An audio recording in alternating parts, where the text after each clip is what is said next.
চুলে এটা মাত্র 2 থেকে 3 বার লাগিয়েছি, তারপরে এটা দেখে আমি জাস্ট অবাক হয়ে গিয়েছি। এটা ব্যবহার করলে থেমে যাওয়া চুলের গ্রোথ কিন্তু দ্রুত বাড়তে থাকবে, মানে চুল কিন্তু দ্রুত গতিতে বাড়তে থাকবে।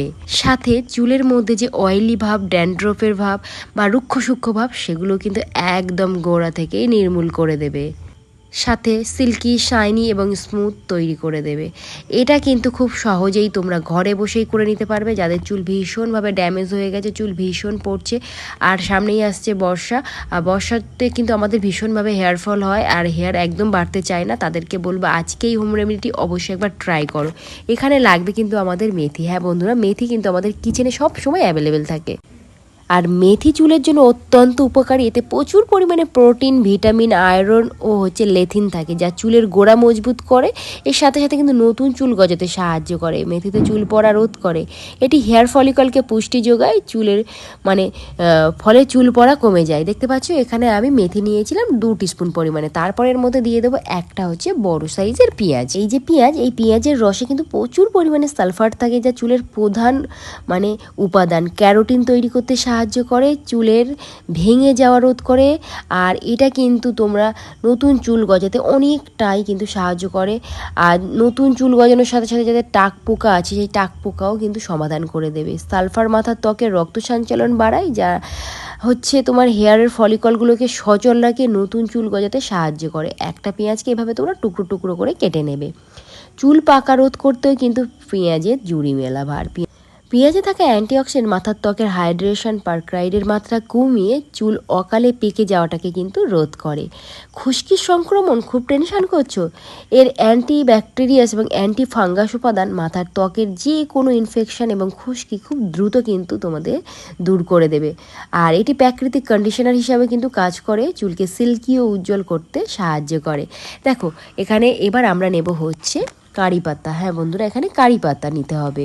কারি পাতা চুলের স্বাস্থ্যের জন্য একটি প্রাকৃতিক টোনার বা জাদুকারী উপাদান বলতে পারো।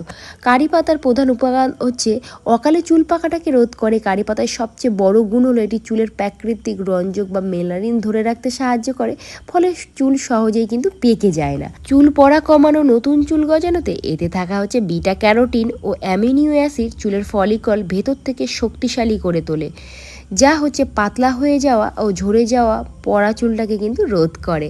দেখো এর মধ্যে এবার আমি কিন্তু পরিমাণ মতো জল দিয়ে নিয়েছি। বাস এটাকে এবার তোমাদের কি করতে হবে, গ্যাসের উপরে একটা পাত্র বসিয়ে এটাকে তোমাদেরকে জাস্ট গরম করতে হবে 10 মিনিট মতো, মানে একদম ধিমে আঁচে এটাকে গরম করবে।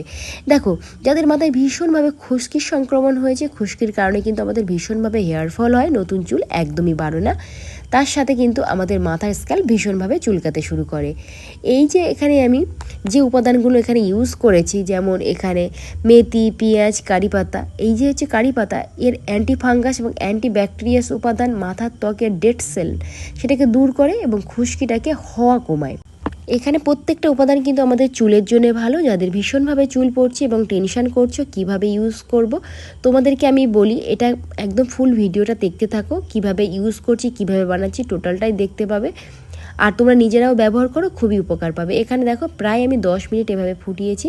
জলটাকে একদম হাফ করে নেবে, যেটা ছিল সেটার হাফ করে নেবে। আর এখানে যে জলটা দেবে, যে জলটা তোমরা খাও সেই জলই এখানে পারলে ব্যবহার করবে। এবার এই গরম জলটাকে আমরা ছেঁকে বার করে নেব, আর এখানে যে উপাদানগুলো আছে ওগুলোকে আমরা বাদ দিয়ে দেব। ওটার কোনো প্রয়োজন নেই। যদি মনে করো ওটা তোমরা ব্যবহার করতে পারো, তাহলে অনেকটা বেশি পেঁয়াজ, অনেক বেশি মেথি যদি তোমরা দিয়ে দাও, তাহলে ওটা পেস্ট করে হেয়ার মাস্কও ইউজ করতে পারো, কিন্তু ওটা আমার লাগবে না। আমি এই হেয়ার টনিকটা ইউজ করবো। এটা কিন্তু তোমরা স্টোর করে ফ্রিজেও রেখে দিতে পারো প্রায় 1 সপ্তাহ পর্যন্ত। এই যে এখন গরম আছে, এটাকে আগে একটু ঠান্ডা করে নেব। এই হেয়ার টনিকটা তোমাদের মাথার নতুন চুল গজাবে, চুল পড়া কমাবে, তার সাথে চুল যাদের একদম বাড়ছে না, থেমে গেছে যাদের গ্রোথ, সেই থেমে যাওয়া গ্রোথ কিন্তু বাড়তে সাহায্য করবে। তার সাথে সাথে চুল তোমাদের সিল্ক হবে, সফট হবে এবং উজ্জ্বল হবে। দেখো জলটা অনেকটাই ঠান্ডা হয়ে এসছে। এবার তোমাদের কি করতে হবে, এরকম একটা স্প্রে বটল নিতে হবে। তোমরা অনেকেই কমেন্টস করেছো দিদি এই স্প্রে বটলগুলো কোথায় পাবো। এই স্প্রে বটলগুলো তোমরা অ্যামাজন, ফ্লিপকার্ট, মিশো যেখানে ইচ্ছা কিন্তু পেয়ে যেতে পারো অনলাইনে, খুব সহজে কম দামের মধ্যেই পেয়ে যাবে। আর এগুলো ব্যবহার করতে ভীষণ ইজি হয়, আর এগুলো ইউজ করা ভীষণ সুবিধা। দেখো এখানে আমি ট্রান্সফার করে নিয়েছি, আর যেটা এক্সট্রা আছে ওটা আমি ফ্রিজে রেখে দেবো, 1 সপ্তাহ ধরে ইউজ করবো। কীভাবে ইউজ করবো চলো দেখা যাক। এই যে স্প্রে বটলের মধ্যে নিয়েছি, এবার জাস্ট এখানে চুলের শীতেটা এভাবে ফাঁকা ফাঁকা করবে, মানে চুলের গোড়াটা দেখা যায় এরমভাবে ফাঁকা করে করে ঠিক চুলের গোড়াতে স্প্রেটা তোমাদের ঠিক এভাবে স্প্রে করতে হবে। স্প্রে বোতল এই জন্য ইউজ করতে বলি, একদম মাইল্ড ডাইরেক্ট তোমাদের চুলের গোড়াতে গিয়ে পড়বে। আর যদি তোমাদের কাছে এই ধরনের বটল না থাকে তাহলে কটনের সাহায্যে ওই যে পাত্রে তোমরা নিয়ে রেখেছো বাটির মধ্যে একটু তুলোর মধ্যে দিয়ে দিয়ে ওই তুলোটা জাস্ট চুলের গোড়ায় গোড়ায় ড্যাব ড্যাব ড্যাব ড্যাব করে তোমরা ওটা অ্যাপ্লাই করবে, সেটাতেও হয় খুব ভালো। কিন্তু আমি সবসময় রেফার করি এভাবে তোমরা যদি একটা স্প্রে বটল ইউজ করো খুবই হ্যান্ডি হয়। দেখো প্রত্যেকটা চুলের গোড়ায় যেন জলটা ভালো করে যায়, তাতে করে যাদের ভীষণ চুল পড়ছে, যাদের চুল পেকে যাচ্ছে, খুব কম বয়সে আমি অনেকের দেখছি চুল পেকে যাচ্ছে, সেই চুল পাকাটা কিন্তু কমে যাবে। এই মেথি জলের কারণেই কিন্তু তোমাদের চুল পড়াটা একদমই কিন্তু বন্ধ হবে, চুল পাকাও কমে যাবে, দেখবে চুল আর পাকবে না। সামনে পিছনে সমস্ত জায়গার গোড়াতে কিন্তু তোমাদের এই স্প্রেটা স্প্রে করতে হবে। যদি মনে হয় তোমাদের সামনে থেকে করার পরে পিছনে হাতটা যাচ্ছে না, তাহলে কাউকে দিয়ে হেল্প করিয়ে পিছনের দিকের মাথাতেও কিন্তু ভালো করে এই টোনারটা স্প্রে করতে হবে। তোমরা এটা সপ্তাহে ডেলি ইউজ করবে, 1 থেকে 2 বার ইউজ করবে, খুব ভালো রেজাল্ট পাবে। এইবার তোমরা যদি বলো যে দিদি কতদিন ইউজ করব, দেখো যত সময় না তোমরা ভালো রেজাল্ট পাচ্ছ সেটা 1 মাসও ইউজ করতে পারো, 2 মাসও ইউজ করতে পারো।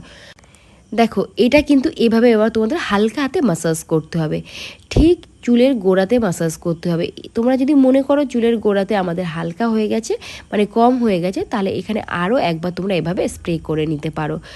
স্প্রে করার সাথে সাথে কিন্তু অবশ্যই তোমাদের হাতের আঙুলের একদম ডগাগুলো দিয়ে ভালো করে স্ক্যাল্পটাকে মাসাজ করে নিতে হবে, তাতে করে তোমাদের ব্লাড সার্কুলেশনটা মাথার ভালো হবে এবং তোমাদের চুলগুলো অনেক বেশি করে পুষ্টি পাবে। আর যদি মনে করো এরকম চুলের একদম লেন্থেও দেবো, মানে এই নিচের দিকে, সেখানেও দিতে পারো, কোনো অসুবিধা নেই। ঠিক এভাবে যেভাবে আমি দেখাচ্ছি এভাবে দিয়ে নেবে। এবার বলি তোমরা যেটা বলো যে দিদি শ্যাম্পু করবো, না আজকে শ্যাম্পু করো না, বা তোমাদের যদি মনে হয় শ্যাম্পু করবে তাহলে অন্তত 1 থেকে 2 ঘন্টা এটা ব্যবহার করার পরে গিয়ে শ্যাম্পু করবে। কারণ চুলকে এটা তোমাদেরকে ফিল করাতে হবে যে তুমি কিছু খাদ্য দিয়েছো, তাকে খেতে সময় দিতে হবে, তারপরে গিয়ে তোমরা কিন্তু শ্যাম্পু করবে, চুলটা ওয়াশ করবে। তো আজকের মতো এখানেই করছি, টাটা।